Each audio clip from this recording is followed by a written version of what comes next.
একজন ভাই জিজ্ঞাসা করেছেন যে কায়াম করা কি? কায়াম মানে হচ্ছে নবী পাকের শানে দাঁড়িয়ে সালাম পাঠ করা। কি করা? না দেখে নবীর সম্মানে দাঁড়িয়ে সালাম পাঠ করা। কোন উম্মত যদি দাঁড়িয়ে নবীকে সম্মান করে সালাম পাঠ করে, নিয়ত যদি এটা থাকে যে আমি নবীর সম্মানে দাঁড়াচ্ছি, একে যে বিদআত বলে ওর 14 গোষ্ঠী মূর্খ, ও মূর্খ, ওর বাবা মূর্খ, ওর 14 গোষ্ঠী মূর্খ। ও শরীয়ত সম্পর্কে কোনো জ্ঞান রাখে না।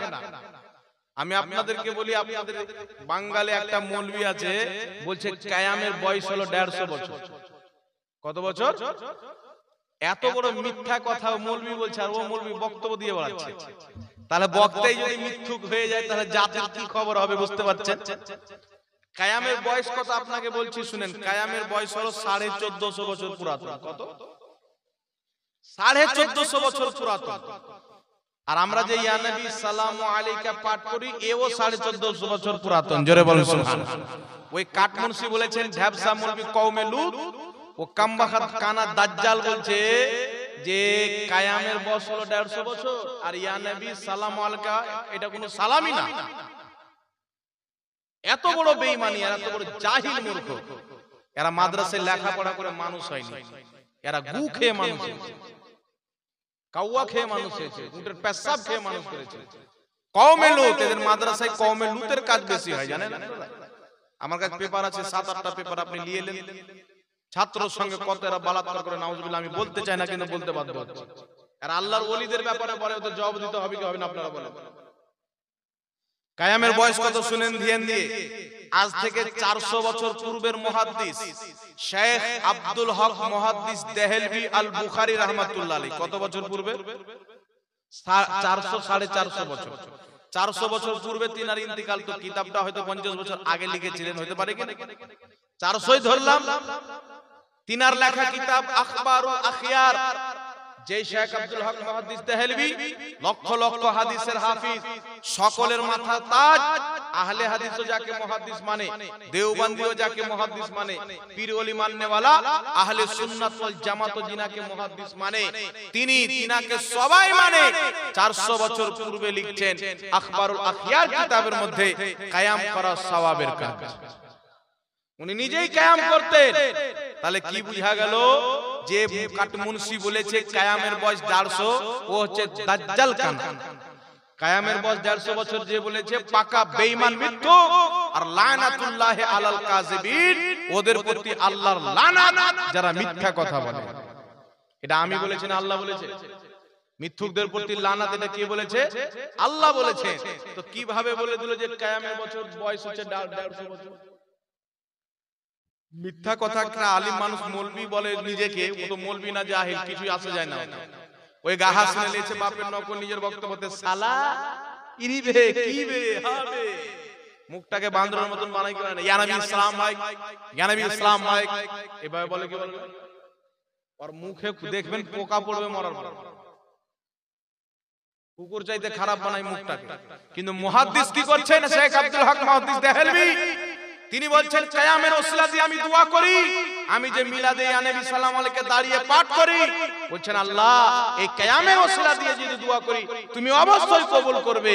কিন্তু নামাজ রোজা হজ যাকাতের ওসিলা দিয়ে দোয়া করি, জানি না কবুল হবে কিনা, কারণ প্রত্যেকটি আমলে আমার খোট হতে পারে। কিন্তু তোমার নবীকে দাঁড়িয়ে যে সালাম দিয়েছি এতে কোনো খোট হতে পারে না, কারণ তোমার নবীর সম্মান তারাই করবে যাদের নিয়ত পরিষ্কার পরিচ্ছন্ন থাকবে। জোরে বলুন সুবহানাল্লাহ। আরেকটা ইমামের নাম বলি, 500-550 বছর পূর্বে কিতাব লিখেছেন ইমাম ইবনে হাজার আসকালানি, ইনাকেও সবাই মানে। নিজের কিতাব মৌলুদে কবির কিতাবের মধ্যে লিখেছেন যে আহলে সুন্নাত ওয়াল জামাতের আলিম উলামারা ঐক্যমত পোষণ করেছেন যে মিলাদে কায়াম করা এটা মুস্তাহাব সওয়াবের কাজ। জোরে বলেন না সুবহানাল্লাহ। তাহলে কি বুঝতে পারলেন? 400 বছর পূর্বের মুহাদ্দিস বলছেন সওয়াবের কাজ, 500 বছর পূর্বের মুহাদ্দিস বলছেন সওয়াবের কাজ, 1150 বছর পূর্বের মুহাদ্দিস কত বছর? 1150 বছর পূর্বের মুহাদ্দিস ইমাম বাইহাকি রাহমাতুল্লাহ আলাইহি, জিনার ফতোয়াকে শেখ ইমাম ইবনে হাজার আসকালানী রাহমাতুল্লাহ আলাইহি নিজের কিতাব ফাতহুল বারির মধ্যে বয়ান করেছেন যে বুখারী শরীফের একটি হাদিস উল্লেখ করেছেন, কুমু ইলা সাইয়্যিদুকুম, আমার নবী একজন সাহাবীকে কিছু সাহাবীকে কোথাও পাঠাতেন, ওর মধ্যে একজনকে সরদার বানালেন। তিনি যখন আসলেন সবাই বসে আছেন, আমার নবী বললেন কুমু ইলা সাইয়্যিদুকুম, তোমাদের সরদারের সম্মানে দাঁড়িয়ে যাও। সবাই দাঁড়িয়ে গেল। তো ইমাম বাইহাকি ফতোয়া দিয়েছেন, যেই ফতোয়াটাকে ইমাম ইবনে হাজার আসকালানী বুখারী শরীফের সারা ফাতহুল বারির মধ্যে লিখেছেন যে এই হাদিস থেকে বোঝা যায় ন্যায়পরায়ণ দয়ালু আদিল বাদশা ইসলামিক ভালো বিচারধারী বাদশার জন্য সম্মানে দাঁড়ানো এবং সম্মানিত ব্যক্তির সম্মানে দাঁড়ানো, আলিম ওলামার সম্মানে কায়াম করা, এটা মুস্তাহাব সওয়াবের কাজ। জোরে বলেন সুবহানাল্লাহ। তাহলে নবীর জন্য দাঁড়ানো কি নাজেজ হবে? কথা বলেন, কবেকার মুহাদ্দিস ফতোয়া দিচ্ছেন? 1150 বছর পূর্বের মুহাদ্দিস ইমাম মুল্লা আলী কারি বলছেন, আল কিয়ামু আলা ওয়াজহিল বিররি ওয়াল ইকরামি জায়েজুন, সম্মান অর্থে কায়াম করা যায়। সুবহানাল্লাহ বলেন। সম্মান অর্থে কায়াম করা যায়, মৌলবীর সম্মানে দাঁড়ানো যায়, পীরের সম্মানে দাঁড়ানো যায়, মুর্শিদের সম্মানে দাঁড়ানো শুধু জায়েজ নয়, নেকির কাজ, নেকির কাজ। তাহলে নবীর সম্মানে দাঁড়ালে কত নেকি হবে? এবার এদের টেনশন হয়, ইয়া নবী সালাম আলাইকা, দাঁড়িয়ে নবীকে সালাম দেওয়া, নামাজে আমরা বসে সালাম দিই, তো কানা দাজ্জাল নামাজে বসে সালাম দিস আর জানাজার নামাজে বসে দেয় না, দাঁড়িয়ে যায়? আব্বাজানেরা বলেন, দাঁড়িয়ে দেয় না? তাহলে কি বুঝা গেল? বসার জায়গাতে বসে সালাম দিতে হবে, দাঁড়ানোর জায়গাতে দাঁড়িয়ে সালাম দিতে হবে। 5 ওয়াক্তের নামাজ পড়ছেন, তাশাহুদে বসে নবীকে সালাম দাও, জানাজার নামাজ পড়ছো, দাঁড়িয়ে দাঁড়িয়ে নবীর প্রতি দুরূদ ও সালাম পাঠ করো। তাহলে বুঝা কি গেল? বসেও সালাম করা যায়, কারণ বসে যদি নাজায়েজ থাকতো নামাজে বসে সালাম থাকতো না, দাঁড়িয়েও সালাম দেওয়া যায়। দাঁড়িয়ে সম্মিলিতভাবে সালাম দেওয়া নবীকে যদি নাজায়েজ থাকতো তাহলে জানাজার নামাজে দুরূদ ও সালাম থাকতো না। কি বুঝলেন? তাহলে দাঁড়িয়েও যায়, বসেও যায়। কিন্তু মুহাদ্দিসিনে কিরাম বলেছেন, জালসা শেষের পরে বা মাঝে বা কোনো অনুষ্ঠানে বা বাড়িতে বা মসজিদে যে কোনো জায়গাতে নবী পাকের মহব্বতে দাঁড়িয়ে সালাত ও সালাম পাঠ করা, এটা যখনই করবে মুস্তাহাব হবে, সওয়াবের কাজ হবে। বলেন সুবহানাল্লাহ। আর যে পেটলা মুর্শিদ কওমেলুদ দাজ্জাল কানা বলেছে যে কায়াম করা হারাম, আমার নিকটে নাজায়েজ, ওর বাপের বাপ আশরাফ আলী থানভী সহ 35 জন দেওবন্দি মৌলভী সিগনেচার করেছেন আকীদায়ে উলামায়ে দেওবন্দ আল মুহান্নাদ আলাল মুফান্নাদ কিতাবের মধ্যে স্পষ্ট ফতোয়া দিয়েছে তাদের 35 জন মৌলভী যে কায়ামকে অস্বীকার করা, কায়ামকে মাজুসীদের সঙ্গে তুলনা করা, রাফজিদের সঙ্গে তুলনা করা, এটা ভুল, এটা ঠিক নয়। কারণ এই কায়ামকে, নবীর সম্মানে দাঁড়ানোকে, নবীর শানের জন্য, নবীর আজমতের জন্য, নবীর ইজ্জতের জন্য অসংখ্য ইমামগণ মুস্তাহাসান বলেছেন। বলেন সুবহানাল্লাহ। অসংখ্য ইমামগণ সওয়াব বলেছেন। কে লিখছে? দেওবন্দের 35 জন মৌলভী, আশরাফ আলী থানভী সহ। তাহলে আশরাফ আলী থানভী দেওবন্দিয়তকে বেশি বুঝে না এই পেটলা মুন্সি বেশি বুঝে? আপনারা কে বেশি বুঝে? তাহলে ও যদি নাজায়েজ হয় তাহলে ওদের 35 জন মৌলভী নাজায়েজ কাজ করলো, ওর ফতোয়া অনুযায়ী আশরাফ আলী থানভী জাহান্নামী হলো কি হলো না? ওর নিজের ফতোয়াতে ওদেরই আকাবিরিন জাহান্নামী হয়ে যায়।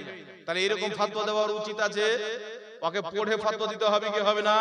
তো কায়াম করা মুস্তাহাব কাজ, সওয়াবের কাজ, যখনই করবেন আপনি নেকি পাবেন। তাই সুন্নি আলিম উলামারা বলে যে যখন নেকির কাজ তো আমরা ছাড়বো কেন? সুবহানাল্লাহ বলবেন না? নেকির কাজ তো ছাড়বো কেন? অবশ্যই করব। তাই বেরাদর ইসলাম, কিয়াম নতুন জিনিস না, 1450 বছর পুরাতন, সম্মানে দাঁড়ানো। বুখারীর হাদিস, এক সাহাবার জন্য অপর সাহাবাকে নবী পাক দাঁড়াতে বললেন সম্মানে। আবু দাউদ শরীফের মধ্যে হাদিস, সহিহ হাদিস, আমার আপনার নবীর দরবারে যখন মা ফাতেমা আসতেন, আমার নবী মা ফাতেমার সম্মানে দাঁড়িয়ে যেতেন। আমার নবী যখন মা ফাতেমার নিকটে যেতেন, মা ফাতেমা নবীর সম্মানে দাঁড়িয়ে যেতেন। তাহলে কি বুঝতে পারলেন? সম্মানে দাঁড়ানো যদি নাজায়েজ হারাম থাকতো, আমার নবী ফাতেমার সম্মানে দাঁড়াতেন না, মা ফাতেমা আমার নবীর সম্মানেও দাঁড়াতো না। জোরে বলেন সুবহানাল্লাহ। এক অপরের জন্য দাঁড়ানো যায়। সাহাবায়ে কেরাম বলেন, মিশকাত শরীফ বাবু মা জাআ ফিল কিয়ামের মধ্যে হাদিস, আর আবু দাউদ শরীফের মধ্যেও হাদিস। সাহাবা বলেন, নবী পাক বসে আমাদেরকে বক্তব্য দিতেন, উঠে যখন চলে যেতে লাগতেন, কুমনা কিয়ামা, আমরা সবাই নবীর সম্মানে দাঁড়িয়ে যেতাম। অতক্ষণ পর্যন্ত নবীর সম্মানে কিয়ামরত অবস্থায় থাকতাম, যতক্ষণ পর্যন্ত নবী পাক নিজের যেন হুজরার মধ্যে পরিবেশ না করতেন। জোরে বলেন সুবহানাল্লাহ। তাহলে বোঝা গেল সম্মানে দাঁড়ানো এটা নবীর জামানাতে ছিল। আরেকটি কিয়াম, আমার নবীর ব্যাপারে সাহাবা বলছেন, নবী পাক এটা পছন্দ করতেন না যে তিনার জন্য কেউ দাঁড়ায়। এটা হচ্ছে অহংকারের কিয়াম। কিসের কিয়াম?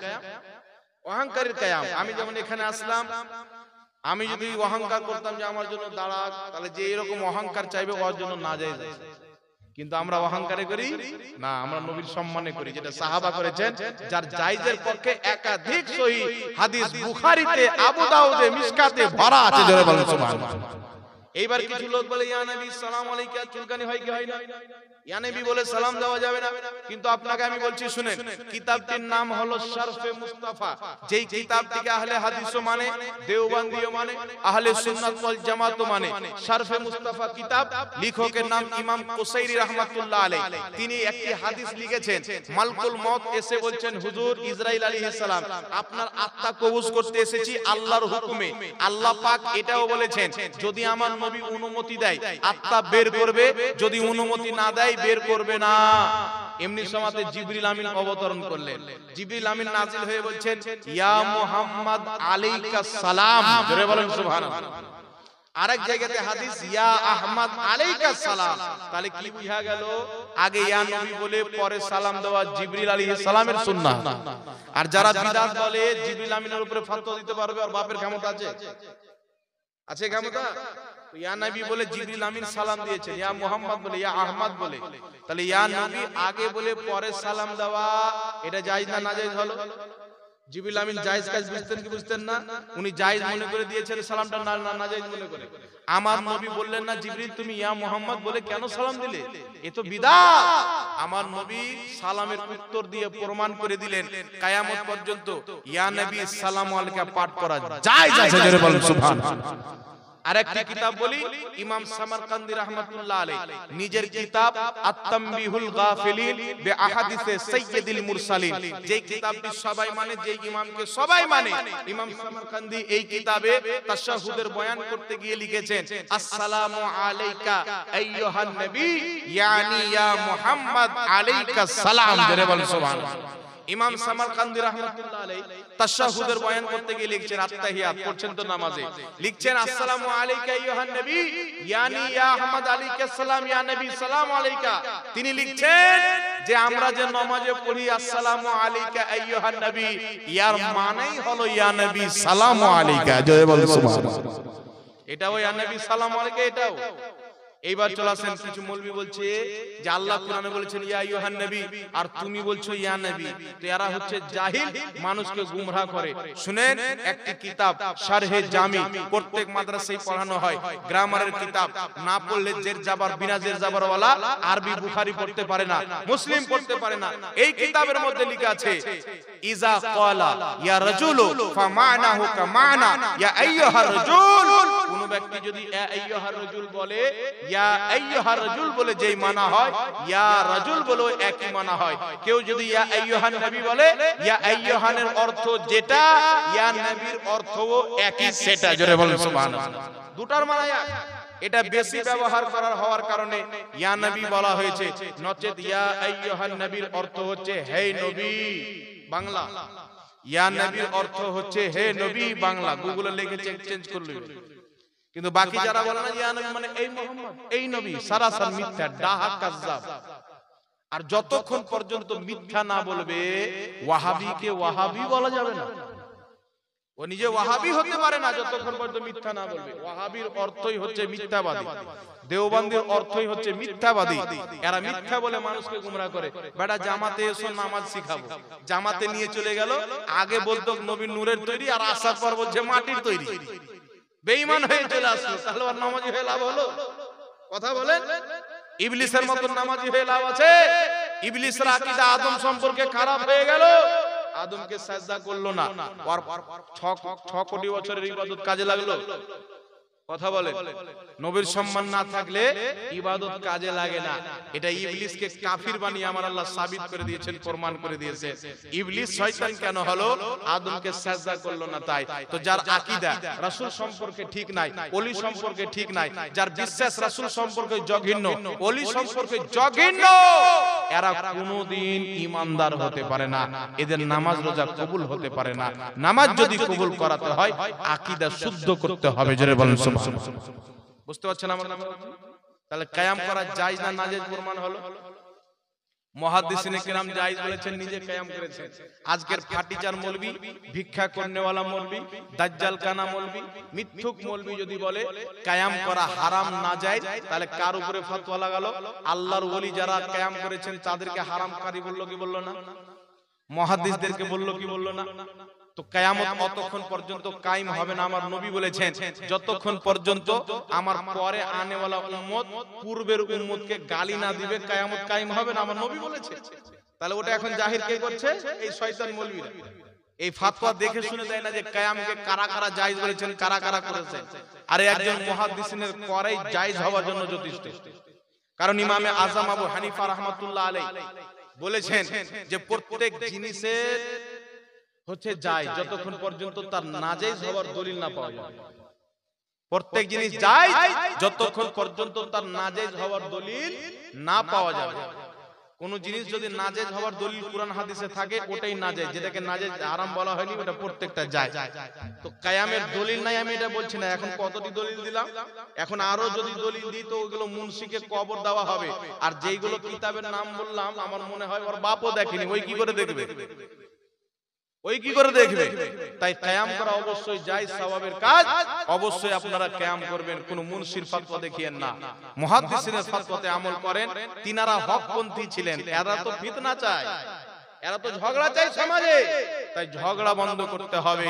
পুরাতন ইসলাম যেটা নবীর যুগ থেকে আসে ওটাই সঠিক। আজকের বানানো ইসলাম সঠিক না।